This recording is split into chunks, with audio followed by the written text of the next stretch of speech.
90.7. Retransmisiones. La evolución de la radio. El espacio nuevamente en la entrevista aquí en la tarde en la red, ocupándonos un poquito de la historia de la interna de la Unión Cívica Radical. Venimos escuchando todos los candidatos. La semana pasada estuvimos con Gustavo González, candidato a gobernador de la Unión Cívica Radical, una de las listas, la lista número 1, que este domingo 24 va a internas. Básicamente hay dos candidatos, por un lado Gustavo González, que integra la fórmula con Luis Pastori, y del otro lado Osvaldo Navarro, quienes pretenden ser los candidatos de la Unión Cívica Radical. Hoy a la tarde lo tenemos a el diputado nacional de la Unión Cívica Radical, Luis Pastori, que como decía es candidato a vicegobernador de la lista número 1 de la interna de la Unión Cívica Radical. El domingo se define, así que vamos a aprovechar los minutos para escucharlo a él y bueno, cómo anda el trabajo político, la interna y un poquito más también si nos da el tiempo, ¿no? Pastori, ¿cómo le va? Bienvenido, gracias por visitarnos y bueno, aprovechar estos minutos para contarle un poquito a nuestra gente qué es lo que va a pasar el domingo y cuáles son sus propuestas, ¿no? Buenas tardes. Muchas gracias, Eduardo, muy buenas tardes a toda la audiencia. Bien, en realidad yo desde el año 83 en que me afilié al radicalismo y no le he errado ninguna campaña, ni general, ni interna, todas las que han venido en todo este tiempo, que han sido muchas, hace mucho que no advertía en una interna tanta expectativa, tanta efervescencia, tanto conocimiento por parte de la gente de que hay una elección interna, cosa que habitualmente no ocurre. Una interna es más una cosa más cerrada. Sí, claro. Y sin embargo, el conocimiento por parte de la gente, la intención de los alientos y de participar, en verdad a mí me sorprende. Seguramente tiene que ver con muchas cosas, fundamentalmente con las expectativas nuevas también que despierta el radicalismo con vistas al 2015. Por eso, pero es un dato no menor, porque a ver, del 83 hasta acá el radicalismo era fuerte. Igual, usted dice que es más expectativa que en esa época, porque los últimos 10 años el radicalismo ha pasado un proceso duro. Sí, ¿no? Sí. Hemos tocado fondo, como quien dice, y hemos rebotado en el año pasado. Claro. El clic se produjo en el 2013. Ya había en las elecciones anteriores un pequeño repunte, pero en el 2013 se hizo el clic. Y bueno, terminamos con 160.000 votos en octubre, que nos permitió reconquistar la banca nacional, que por largo tiempo no la teníamos. Y bueno, en esta oportunidad advertimos que hay una expectativa diferente, ¿no? Es como que ya en cada pueblo que hemos visitado, Eduardo, ya tenemos candidatos a intendentes, a concejales, para el 2015 estamos hablando, ¿no? Claro. Cosa que antes teníamos que buscarlo con la lupa, ¿no? Claro. Y Costaba mucho y desde ya en el 2011, que fue la última elección a gobernador, yo fui candidato y costó un poco, en más de la mitad de los municipios no teníamos candidatos. Claro. Y ahora ya tenemos 2 o 3 candidatos por municipio, es decir, la situación es totalmente diferente. Y yo justifico esto en 2 cuestiones. A ver. Por un lado, si bien puede ser presuntuoso de mi parte decirlo, algún mérito de la dirigencia radical tiene que haber, obviamente. Sí, claro. ¿No? Y creo que esto es así. Hemos sido, o por lo menos quienes estamos en la lista número 1, quienes muchos desde el 83 y muchos que se fueron incorporando y nuevas generaciones que hoy nos acompañan, quienes hemos estado plantando bandera y defendiendo nuestros principios en los peores momentos, ¿no? Y eso se empieza a valorar. Quienes hemos practicado la democracia interna siempre elegimos nuestros candidatos por elecciones internas. Aun cuando íbamos al cuarto oscuro a contar votos ajenos, porque los nuestros no estaban, nuestros candidatos salían por elecciones internas. Bueno, esto en algún momento la sociedad empezó a valorarlo. O sea, hay un gran mérito. La vida institucional, digamos, del partido. De la dirigencia partidaria y la vida institucional partidaria, por un lado. Y por otro lado, también es cierto, y es no menor el dato, el hartazgo de la sociedad con un modelo político agotado, pero agotado de la peor manera, porque uno dice, bueno, a ver, terminamos 10 años, supuestamente la década ganada o la década dorada, y resulta que ¿cómo terminamos después de esa década ganada? Con una inflación que está en el orden del 40%, somos con Venezuela los únicos países, no hay en el mundo hoy no es la inflación un problema, salvo Argentina, Venezuela, algunos países subsaharianos y algún país asiático. Ni nuestros vecinos acá. Ni nuestros vecinos. Con decrecimiento económico. Cae la industria automotriz, que fue tomada como un paradigma del crecimiento económico, sí. Era la industria automotriz que lideraba ese crecimiento, sí. Hoy está cayendo. Cae la construcción, caen varias actividades económicas, hay un estancamiento en muchas otras. Tenemos estancamiento con inflación, es un fenómeno que se llama estanflación en economía, sí. Y que no es común en el mundo. Si vos tenés inflación es porque estás creciendo, por lo general. Acá estamos con inflación, pero estamos decreciendo. Terminamos con un nuevo default, ¿sí? Sí. Querramos llamarle default, no querramos llamarle, sí. Es un default. Entonces, ¿cómo es esto? Que después de 10 años, con la mayor recaudación fiscal de la historia, nunca un gobierno tuvo tanta plata como este gobierno. Sí, sin duda. La presión fiscal nunca alcanzó los niveles que hoy tenemos en Misiones y en el país. Estamos con la presión fiscal del primer mundo, pero con los servicios de Haití, digamos, ¿no? Entonces, con presión fiscal, con recaudación, después de 10 años de crecimiento a tasas chinas, después, y resulta que estamos con inflación, con estancamiento de la economía, con default, ¿cómo se entiende? Con déficit fiscal. Entonces quiere decir que obviamente no hay que buscar la explicación en una conspiración intergaláctica, sí, claro. Que se abatió sobre la Argentina, sino en errores propios de la conducción económica. Que ha sido el discurso del gobierno en todos los años, digamos. Así ¿no? que ahora bueno, esta situación... Ahora la pregunta, Luis, ¿qué es lo que yo le planteaba también a los sí. demás candidatos, ¿no? También plantean esta sensación de olfato político que usted decía, que cuando ves en la calle, cuando hablas con la gente, que aparecen los ánimos de participar en política, que la gente está cansada. Yo recuerdo, a ver, en el 2011...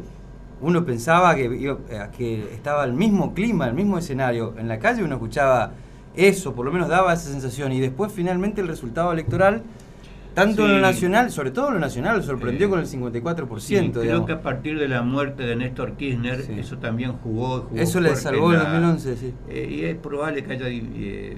porque si es por que clima, colaborado bastante, sí. Pero siempre también, parece que va a pasar, pero no pasa. Pero todavía no estaba la economía en este estado que se encuentra hoy. Este condimento económico es fundamental. De la crisis esta de la deuda. Sí. La inflación en el 2011 tenía 3 años que se había reaparecido. Bueno, pero hoy, después de tanto tiempo, que la situación no solo no mejoró, sino que empeoró. Entonces, a eso le sumás inseguridad. Sí. Yo estuve el domingo en la fiesta del ganadero en Monte Carlo y los productores con los que pude hablar me decían, la inseguridad te la veíamos en la pantalla que pasaba en Buenos Aires. Sí. Ahora, después pasaba en Posadas, decían. Sí. Después pasaba en nuestro pueblo. Ahora está en la colonia, porque el robo de ganado, por ejemplo, en Monte Carlo está a la orden del día. Robo de yerba también. Robo de yerba, inseguridad, inflación, desempleo, especialmente en el sector juvenil que busca el primer empleo, y en las personas de 35, 38 para arriba, que ya para el mercado laboral pasa a ser viejo. O sea, ¿usted cree que viene un cambio en lo nacional y en lo provincial? Y si a eso le agregás corrupción, ¿sí? Entonces hay un hartazgo de la sociedad que también favorece las chances de los partidos de la oposición. Y dentro de los partidos de la oposición, el radicalismo claramente es una alternativa que viene con mucha fuerza. ¿Y este proceso interno, cómo lo están pasando? Estamos ya en la cuenta regresiva. Fue en la previa, parecía que iba a ser más difícil, había acusaciones cruzadas, no se ponían de acuerdo en la fecha. Después finalmente se calmó bastante. ¿Cómo se está viviendo hoy internamente? No, digamos, el 25 se encolumna, sí. Empieza cuál sea el resultado, o van a seguir con las divisiones internas, digamos. No. Yo de mi parte y nuestra lista nosotros somos orgánicos, ¿no? Somos gente de partido, lo hemos sido siempre y siempre hemos competido. No es la primera interna en la que participamos, ni mucho menos, y siempre hemos demostrado que esto, te decía, es una de las grandes fortalezas que tiene el partido. Así que yo sinceramente también he escuchado a los candidatos de la otra lista que compite con nosotros decir lo mismo, ¿no? Que después del domingo vamos a estar. Así que, pero esto es lo bueno, ¿no? Porque más allá de las cuestiones folclóricas que tiene una interna, que las chicanas que siempre existen, pero no fue tan violenta, tan no, para nada, como otras. Esta en absoluto. Pero digo, los riesgos que tiene una interna. Claro. Sobre todo al hacerla semiabierta. Siempre digamos, ¿no? Es preferible correr esos riesgos a que una lista de gobernador, vice, diputado, se sienten una o dos personas en un cuarto y digan va fulano, va mengano, al que le gusta bien y al que no, mala suerte. Sí. Es preferible correr los riesgos de una interna, aún con la modalidad semiabierta como la nuestra, y que sea la gente la que elija los candidatos, ¿no? Me parece que esto también es otra de las cuestiones que nos han fortalecido y que hoy exhiben a un radicalismo en franca recuperación, ¿no? Bien, ya que estamos hablando casi del proceso post interna, el 25, ¿cuál es el primer paso político que se debe dar, digamos, ¿no? Gustavo González decía pedirle un cronograma electoral claro al gobernador para, bueno, tener bien definido las reglas del partido, ¿no? Sí. Que no vengan con sorpresas. Y después, la otra cuestión es cómo va a ir el radicalismo. Sí. Teniendo una lista puesta ya de fórmula y de diputados, ¿se puede pensar en que haya un frente, en sumar otros sectores? Sí, entonces las dos cosas. Primero, un cronograma electoral que sea claro, concreto y con tiempo, ¿no? Porque siempre el oficialismo juega con la fecha, que adelanto, que no adelanto, si me conviene adelanto, si no me conviene no. Sí, claro. No se puede estar jugando así. Tiene que ser claro. Les ha dado buenos resultados igual. Les ha dado buenos resultados. Siempre han pegado. Pero de una manera, digamos, que no es leal, ¿no? Sí. Porque quien maneja el poder debería fijar las reglas de juego claras con anticipación. Sí. De todos modos, nosotros el domingo vamos a tener candidatos, así que a partir de ahí pueden llamar cuando quieran. Pero no es eso lo ideal, primero. Y segundo, el tema del frente electoral. Nosotros, nuestra lista es partidaria, todos, Gustavo, yo y todos los que integramos la lista, de que el día 25 tienen que comenzar las negociaciones, las conversaciones, con todas las demás fuerzas políticas de la provincia. Primero, como para replicar el UNEN a nivel provincial, pero un UNEN a la misionera, un UNEN más... para mi gusto debería ser ampliado y conversar con todas las agrupaciones políticas que tengamos ciertas afinidades ideológicas, que dejemos la diferencia de un costado. Pero a ver, sumar, pero no un gran frente opositor. No, porque... van a haber por lo menos 3. Claro, porque no se trata de armar un frente anti, todos contra. Sí. No sirve, porque te podrá servir para ganar las elecciones, pero después hay que gobernar. Y si no sirve para gobernar, entonces no sirve, porque va a ser un nuevo fracaso. Tiene que ser un frente donde sean muchas más las coincidencias, claro, muchas más las afinidades y con claros objetivos. Si nos ponemos de acuerdo en 5 o 6 grandes objetivos, que son los que la sociedad hoy está reclamando, algo de eso te comentaba recién. Sí, claro. Seguramente que podremos hacer un frente, no solo para ganar elecciones, sino para gobernar, porque de eso se trata, gobernar mejor. Sí, y ¿cómo va el escenario? Digo, básicamente un gran frente radical, o por lo menos integrado por el radicalismo, encabezándolo, sí, por ser la segunda fuerza hoy en la provincia. Después yo veo el oficialismo y quizás hasta incluso un oficialismo dividido, con una estrategia de generar su propia oposición, digo, si se llega a dar, ¿no? Y después un sector más peronista, digamos, más duro, encabezado a nivel nacional, incluso por Massa, por todo ese sector, ¿no? Ese es el panorama que yo también veo. Ese, ¿no?, es el gran escenario, pero digo, sí, ¿cree que el oficialismo va a hacer otra vez esto de, a ver, porque las últimas elecciones creo que hubo 11 candidatos a gobernadores, lo que dispersó el voto, porque, digo, la estrategia electoral del oficialismo ha sido la llave en los últimos años, porque si sumás todo, la oposición, estamos hablando de un 60-70% de misioneros que no los votó, ¿no? Y sin embargo siguen estando al frente del poder. Y eso, Eduardo, da resultados, las pruebas están al canto, al oficialismo le ha dado siempre resultados. Eso es así hasta que la gente se cansa. Cuando la cosa viene de abajo, y el deseo de cambio realmente se hace carne y la gente dice, bueno, ya basta, esto ya entre Rovira y Clos van a estar gobernando 16 años, es como demasiado. Sí, claro. Cuando la cosa viene abajo, no hay estrategia, no hay división de candidatos ficticia, no hay que valga. Y eso cuando la gente está viendo que orienta el voto hacia un determinado está viendo sentido. Que eso pasa. Y eso es lo que va a pasar, está pasando y va a pasar el año. Se va a profundizar, claro. Sí. Claro, algo así como el 2006, ¿no? Que era una cosa muy que se sentía en la calle, ¿no? De que la gente iba a votar por el no. Pese a todos los esfuerzos, ¿no? Yo me acuerdo en el año 89, 88, 89, cuando la interna Menem Cafiero, que fue la última gran interna que tuvo el peronismo a nivel nacional, donde todo el aparato estaba con Cafiero y Menem no tenía nada. Acá lo tenía al escribano Torre y creo que al bicho Luján. Y nada, sí. Y sin nada, cuando estaba aquí Puerta, Humada, todos jugando para Cafiero, gana Menem en la provincia. Entonces, ¿cómo es? Contra todo el aparato, contra toda la plata. Y es que la gente decidió en aquel momento, claro, votar por... Viene de abajo, como dice usted. Patilludo de La Rioja, ¿no? Pero cuando la cosa viene de abajo, no hay forma de frenarlo. Y ahora, y en lo nacional, la cosa está viniendo en lo provincial está claro la estrategia. Ahora, ¿qué va a pasar si no se desdobla, como por ahí era una estrategia en el momento? Quizá ahora pegándose, justamente apelando a un Scioli que pueda arrastrar algo de votos, teniendo en cuenta lo devaluado que ya están en la provincia, quizá no se desdoble, y ahí hay un tema que tienen que resolver, ¿no? Porque, a ver, Massa, Scioli, por un lado, el Lunen que no está definido y que parece que se cae, incluso con esto que pasa ahora, que Lilita Carrió se levantó de la conferencia de prensa. ¿Cómo irían ahí ustedes en el frente, digamos, qué integrarían ustedes? Si es que no se desdobla, porque va a ser un tema ese. Si se desdobla, va a ser fácil acá porque van a ir solos. No, y si no se desdobla, el lunes no se va a romper. No. Más allá de toda esta... Lilita es muy particular en su... pero el lunes no se va a romper. Y el lunes ya tomó la determinación de que las candidaturas se van a definir en las PASO. Claro. El que quiere ser candidato vaya a las PASO y de allí va a salir. Y chao. O sea, eso está claro. Así que...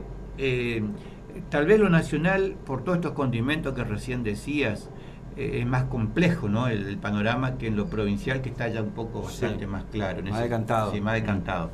Lo nacional todavía está bastante confuso. ¿Quién va a ser el candidato del oficialismo? Scioli es el que más mide, pero no cuenta con el aval de Cristina o del kirchnerismo de paladar negro, digamos.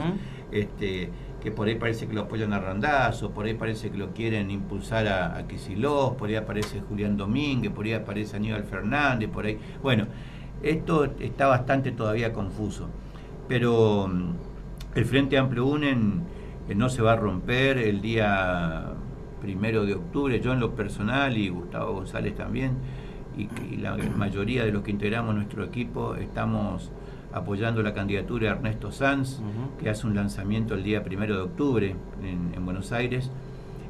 Julio Cobos, el otro candidato radical, Hermes Wiener, no sé si Lilita va a ser finalmente o no candidata a presidente, está la posibilidad de Pino Solanas como es decir, esto se va a definir en las PASO, y el compromiso es que al que ganó en las PASO, ahí vamos a estar apoyándolo todos, ¿no? Pero bueno, es cierto, el kirchnerismo está con muchos problemas para definir un candidato, más allá de que tiene un candidato que más mide, pero como Scioli, no es querido. No es querido, creo, por un lado. Massa que... Acá igual la renovación se definió por Scioli, vos escuchás y ves declaraciones y además los gestos, sí, pero ¿no? yo he visto algunos dirigentes renovadores también participando en reuniones de Massa. Es decir, es como que están queriendo poner un huevo en cada canasta, digamos, ¿no? Bueno, pero a nivel provincial... Sí, lo que importa principalmente es la nosotros provincia, ¿no? estamos contestes en que el radicalismo es hoy quien puede articular un frente importante y con posibilidades de ganar. Bien, ciertas, ¿no? Bien, ¿por qué el domingo, para cerrar, la gente tiene que ir a votar en principio? Porque es una oportunidad y es una invitación además, ¿no? Y segundo, ¿por qué los tiene que elegir a ustedes? ¿Qué le puede decir directamente el que nos escucha, no? Es una competencia entre radicales, ¿no? Y donde no estamos eligiendo las banderas, porque el programa es el del partido, que va a ser para un candidato o para otro. Hay un equipo técnico que está trabajando paralelamente con las propuestas técnicas, donde están incorporados muchos independientes y muchos profesionales. La verdad que estamos muy contentos con todas las incorporaciones que se están produciendo, ¿no? Día a día. Por un lado, lo que estamos eligiendo es en todo caso quiénes son los portadores de la bandera, los abanderados. Entonces la gente va a votar a ver en quién confía más entre los radicales, si es uno o si es otro. Quiénes somos más creíbles o quiénes a la gente le resulta más confiable para darle su voto para que después lo represente el año que viene. Y ahí nosotros nos exponemos, cada uno con sus antecedentes, con su historia de toda la vida. Nosotros creemos que con Gustavo González, hemos conformado una fórmula muy interesante, muy buena, donde conjugamos la juventud de un joven de 38 años con una proyección muy importante, y bueno, lo que dicen la experiencia, el aplomo que yo puedo aportar. Así que me parece que es una fórmula que puede ser confiable, creíble, votable, digamos, ¿no? Y que genere expectativa. Así que eso es lo que la gente va a elegir, entre candidatos del mismo partido, a quién le confía más. Así que nosotros nos exponemos, le pedimos a la gente que nos dé su voto. Yo obviamente que pido el voto para nuestra lista número 1, que se llama Por Misiones, y bueno, y que a partir del día lunes lo que tenemos que hacer es una gran convocatoria a todos los radicales, pero a toda la sociedad misionera que hoy no se siente más representada por este modelo, para que nos acompañe y que entre todos construyamos una alternativa confiable, creíble y que genere la expectativa de cambio que la gente está reclamando. Le dije que iba a ser la última, pero esto me generó otra. ¿Por qué Luis Pastori, que fue candidato a gobernador y que encabezó los 160.000 votos que logró la Unión Cívica Radical, va como vice? ¿Y por qué un joven? Porque han sido también las críticas, ¿no?, de ser muy joven. Algunos sectores han puesto esto. En realidad no tanto, porque Mauri Clos incluso creo que asumió como gobernador con menos edad, ¿no? Sí. Pero digo, ¿por qué se dio el espacio por Luis Pastori, que podía haber dicho, mirá, yo encabecé los 160.000 votos, ¿no? Sí, muchos me lo preguntaron. En verdad, Gustavo... Es más que nada una apuesta de usted hacia Gustavo. Efectivamente, había posibilidad, incluso decían, bueno, de hacer 2 listas. Yo dije, no, tiene que ser una sola, y ¿por qué no juntos? Y eso fue lo que yo tomé la decisión, se la comuniqué a Gustavo, de que yo, si él estaba de acuerdo, yo lo acompañaba como vicegobernador. Ahí cerramos la fórmula y la verdad que estoy muy contento de esto. Creo que es una muy buena fórmula, y el gobierno que viene no se trata de una persona, se trata de un equipo de gente. Incluso no va a alcanzar solo con el radicalismo, hace falta gente que de buena fe, de buena voluntad, que esté dispuesta a colaborar para esta provincia distinta que nos merecemos. Así que no es un problema de personas, es un problema de... Acá hace falta un equipo de trabajo, y yo estoy muy feliz de integrar este equipo y de acompañarlo a Gustavo, en este caso como vicegobernador, que no es poca cosa, ¿no? No, claro. Gracias, Luis Pastori, muy amable. Bueno, muchas gracias. El domingo 24, elecciones internas de la Unión Cívica Radical. Les vamos a estar informando, por supuesto, desde aquí los resultados y cómo evoluciona todo. Así que bueno, quédense en la frecuencia 97, ya seguimos con más información. 90.7 Red Misiones, la evolución de la radio.